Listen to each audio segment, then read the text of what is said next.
Good morning, everyone. It is Friday, April 3rd, and this is Mr. Martin here with your grammar for today. For today, we're going to go ahead and finish up how to read a map.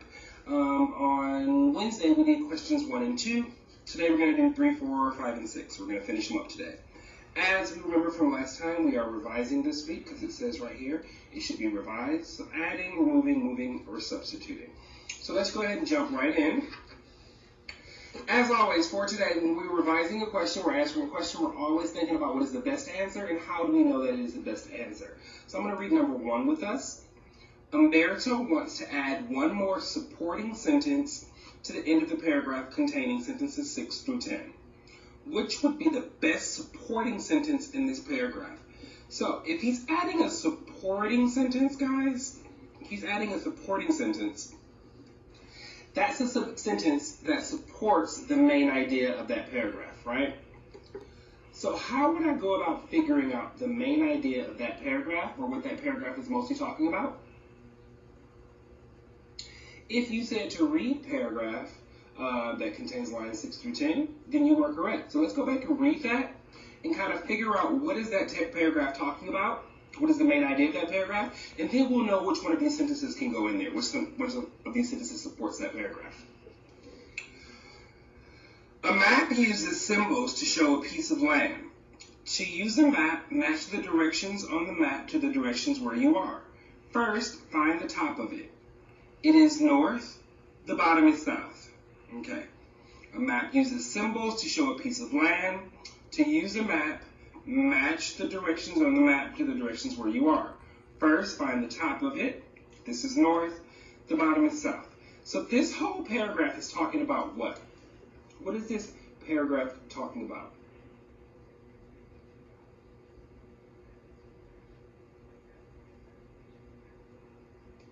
So if you've set directions on a map, you are correct. So something about directions on the map, okay? So let's go back and look and see which one of these sentences fits that theme. Which one of these sentences is also talking about directions on the map? A. Some maps use contour lines to show how steep mountains and hills are. I don't think it's talking about topography, which is like mountains, hills, lakes. I don't think it's talking about that. It's talking about directions. Some people like to collect old maps, and these old maps can cost a lot of money.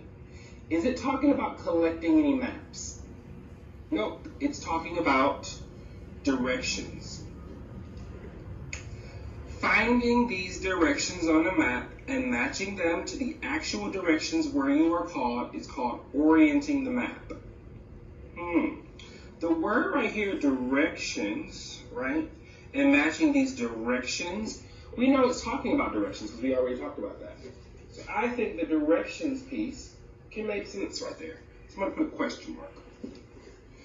Many maps use different colors to show things like deserts, forests, or ice. Again, not talking about the features, the physical features on the map, talking about the directions, right? So the correct answer is C. And I'm going to give you about 30 seconds to write your IKB, and then I'm going to share what I wrote.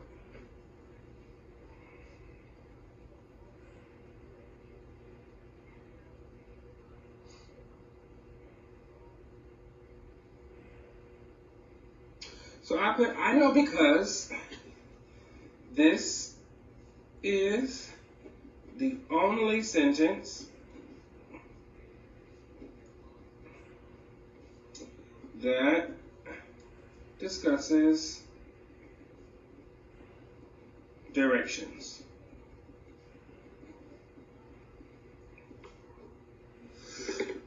This is the only sentence that discusses directions. That paragraph is talking about directions.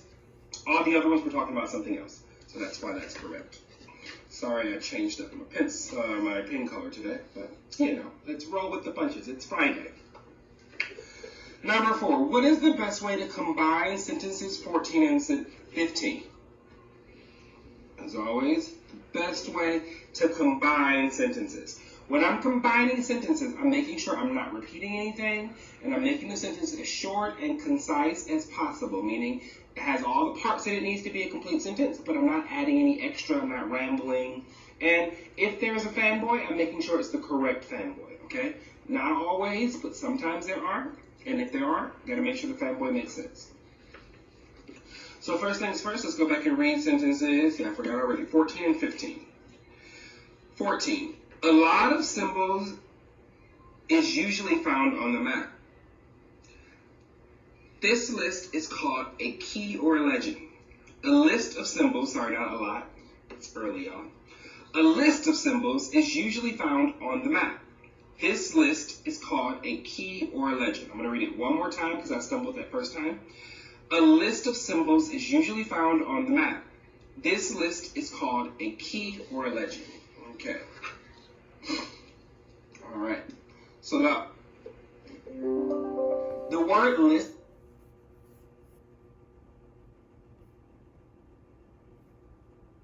was repeated twice there, and I think that we can probably take that out. So I'm going to be looking for them to say the same things, but without repeating the word list, because it's not necessary. A list of symbols is usually found on the map when this list is called a key or legend. So you think this one, list is repeated? Nope, not necessary. Even though a list of symbols is usually found on the map, this list is called a key or legend. Even though, that's kind of weird, and then also repeated list. I'm going to take that one out. A list of symbols called a key or legend is usually found on the map. Okay? List of symbols called a key or legend is usually found on the map. Nothing's repeated there.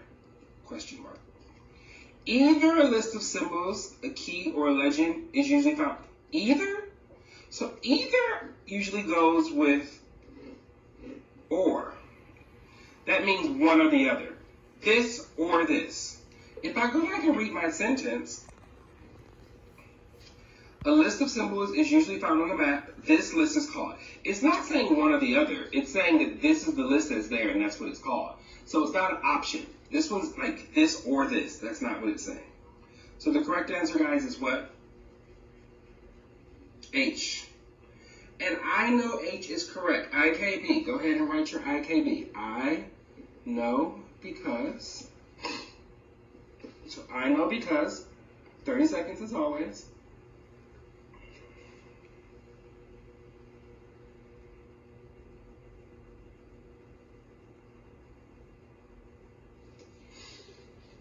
I know because there are no repeated words.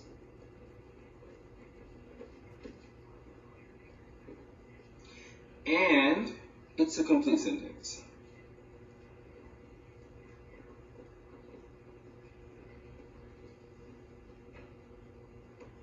So there are no repeated words and it's a complete sentence. Let's keep moving.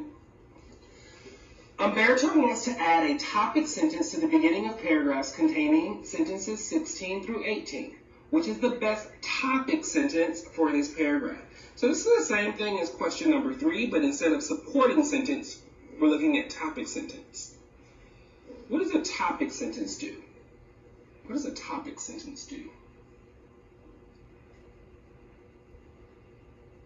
So a topic sentence is stating the topic or the subject or what that paragraph is going to be talking about. It's kind of like the introduction sentence to that paragraph. So in order to figure out which is the topic sentence, just like we did with question 3, we got to figure out what these sentences are talking about to figure out which one of these is the topic for that. Okay? A map scale shows how it should figure distances. For instance, a scale may say 1 inch on the map equals 10 miles of land. Measuring the distance between 2 places on the map can help you know how far the actual places are from each other. I'm going to read it one more time, and as I'm reading it this time, I want you thinking about what is the topic, or what is this paragraph discussing. A map scale shows how to figure distances. For instance, a scale may say 1 inch on the map equals 10 miles of land. Measuring the distance between two places on the map can help you know how far the actual places are from one another, or from each other. So I think this section is talking about map scales and what the scales mean. So, what the scale of a map means. Obviously, that little piece of paper is not the same thing as like a whole country or a whole city, so they have to make it a scale. So it says like 1 inch can equal 10 miles, right? So what does the scale mean? So I'm going to be looking at seeing which of these sentences talks about scale or the scale of a map or understanding the scale. If you plan to go on a hike into the woods, a map can help you stay on the right trail. This is true, but that paragraph was talking about scales of maps, like the size scale. That doesn't have anything to do with size scale. Distances on a map may be shown in miles, kilometers, or some other unit or measure. Okay. It's talking about distances, but it's talking about how distances are shown. And that only talked about miles, and I don't think that was the biggest thing. I'm going to put a question mark, but I'm kind of iffy about that one. Some maps will have a compass rose to show the reader that the top part is north, okay? Some maps will have a compass rose to show the reader that the top part is north. Well, we know that the paragraph that talked about directions was 2 paragraphs before that, because north is a direction. This one's not talking about direction, it's talking about scale, like distances. Maps can also show how far places are from each other. If I'm showing how far a place is, it's talking about scale and it's talking about distances. I think this one could make sense. So now I'm going to go back and eliminate my incorrect answer. So this one says maps can show how far places are from each other, okay? How far places are, it talked about distances, it talked about 1 inch being 10 miles, that kind of makes sense. Distances on the map may be shown in miles, kilometers, units, or measures. It didn't talk a lot about how the distances are shown. It only said miles. It didn't mention all the other parts. And I think if that's going to be my topic sentence, then each sentence after that will be talking about like distances. And, oh, that one's in kilometers, or that one's in inches, or that one's in feet. It didn't do that. It only talked about miles, but it talked more about how far the places were from each other. So I'm going to select D. Go ahead, as always, take your 30 seconds. What is your IKB for this one? What is your IKB?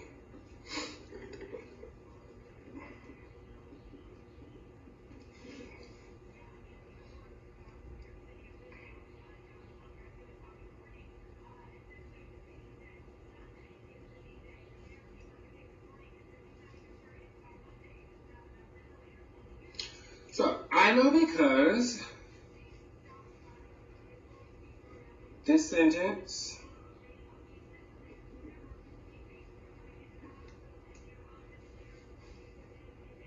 discussed how maps use scale.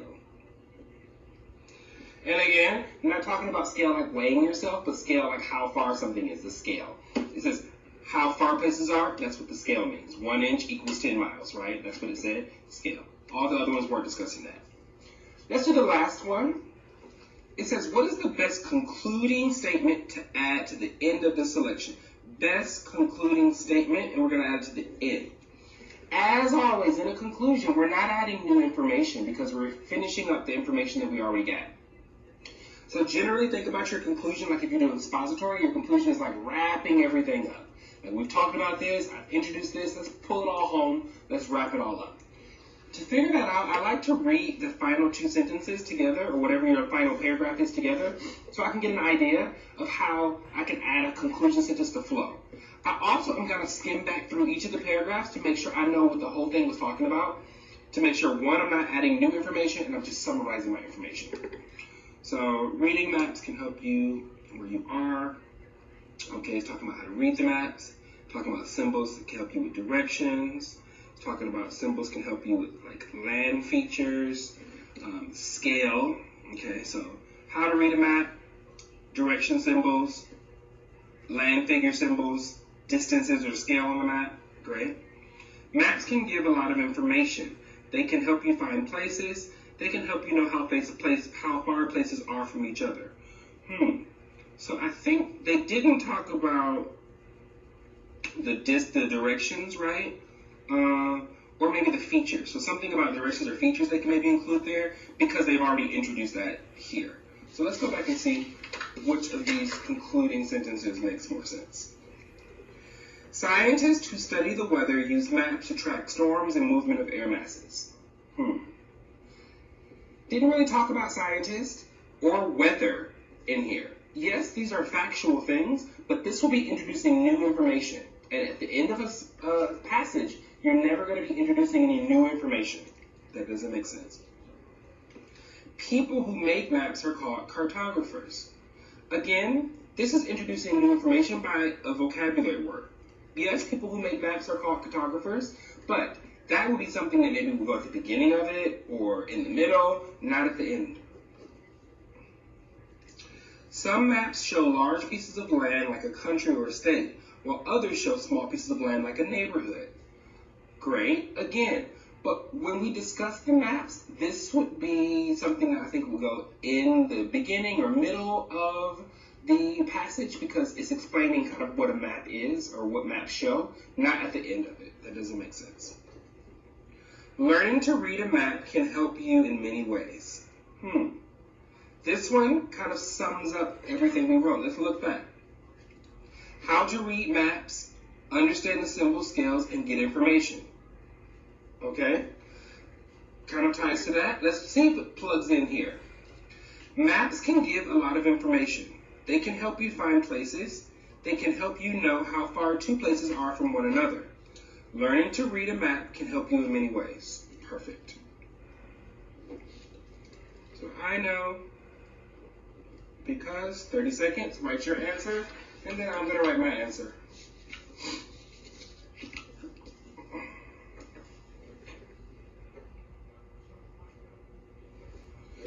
So I put, I know because this sentence summarizes the passage without adding new information.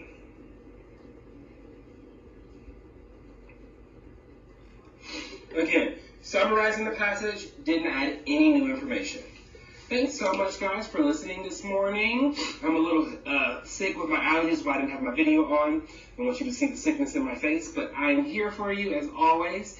If you have questions, feel free to reach out to me. And on Monday, we'll be back again with a new grammar passage, and then actually a new grammar activity for Monday as well. Have a great Friday, and have a wonderful weekend, guys.